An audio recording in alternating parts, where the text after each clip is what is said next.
Lighthouse is back again, and today we are going to talk about why Black mental health is so important.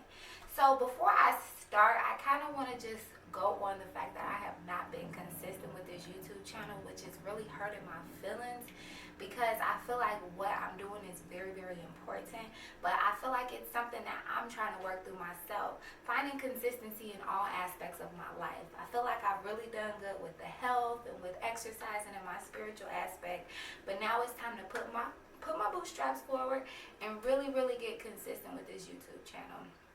So I hope you guys are ready for the content that we have today. Let's go. So I'm going to talk about some points as to why Black mental health is so important. But I want to be clear that this is conversation that needs to continuously happening, because I feel like a lot of people, and just as a universal whole, we don't really acknowledge mental health, and Black mental health solely is not acknowledged or explored. And it's something that is not given empathy to. And we're playing out all these behaviors every day. So I think we really have to understand where it's coming from and why. So when talking about Black mental health, I really, really want to talk about Dr. Joy DeGury. That woman is phenomenal. She's a presenter, educator. She's in the mental health field. She's a researcher. So she really, really talks about post-traumatic slave syndrome, which I'm going to go into that deeper in her book. However, she states that Black people, we have a long legacy of trauma. And I love that she stated that, because our trauma, it starts back to the Atlantic slave trade, when we were taken from our motherland and we were brought to the Americas in ships. And so that journey to America changed us, and not just America, the America. So South America, North America, and different parts, the Caribbean. So that journey, it changed us as a people, because we were being brought in ships and we were humiliated, we were exploited. And that's what the whole process of slavery was. Slavery, it was not what we call slavery. It was actually bondage. It was warfare on human bodies. People were being murdered, raped, slaughtered, exploited, beaten. Breeding farms were being cultivated in this time period.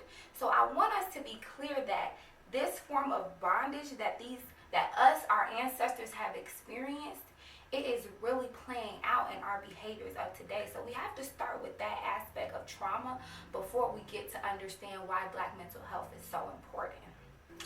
I want you guys to take one moment really quickly, and I want you to imagine, what does that feel like to be at a constant state of fear? I want you to imagine the grief, the humiliation, the shame that our ancestors experienced. And I also want to be clear that they weren't able to talk about this. They weren't able to cope with this. They weren't able to cope with the fact that their sister could have been taken from them and sold to another plantation, or their husband or wife could have been raped in the house and taken from them at night. And then that humiliation as a man, that you can't stand up for your family and you can't protect them. Or as a woman, you can't protect your children, you know? And so I think it's very, very clear to understand that these are very low vibrational emotions that our ancestors were experiencing, and they had to participate in maladaptive coping skills and behaviors to survive, survival skills. Okay guys, so I want you guys to kind of think about, after the Civil War was over and our ancestors, they were quote unquote let go from bondage. Let's think about, did they have anywhere that they can go and talk about the horrors that they endured during bondage, or anywhere they can just go for some type of healing? Nope, don't think so. And so that's where Dr. Joy DeGury's research really comes in, and she really highlights post-traumatic slave syndrome, because it really, really talks about the multi-generational facet behind the trauma. So just as a normal person, you might just experience the trauma that you experienced during your childhood, right? And so you're playing that out in your adulthood because you haven't healed from it. So what about ancestral trauma? The multi-generational aspect behind the trauma that we are experiencing as Black people.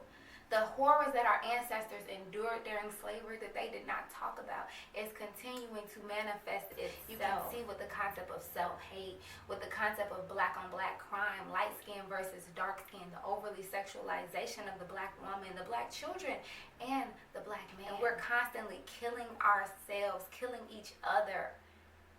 And so it got to a point where in slavery we were being forced to do it. And now we're just doing it willingly.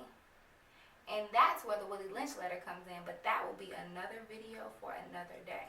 But let's continue to have these conversations revolving why Black mental health is so important. So if you are watching this video today, I want you to take responsibility of your healing. Take the power back. Do not allow anybody to have that power over you, and don't allow your trauma to have that power over you. You can do it. All you have to tell yourself constantly is that I am healed and I am free. That is something I tell myself every day, and the more I tell myself that, the more I am. Right? It's just continuing to speak positivity on your spirit, but doing the work to heal yourself. And I will continue to give you more tips and more tidbits on how to heal yourself and things you can do to get more in tune on an African holistic perspective with yourself. Thank you guys so much. Peace and blessings to you all.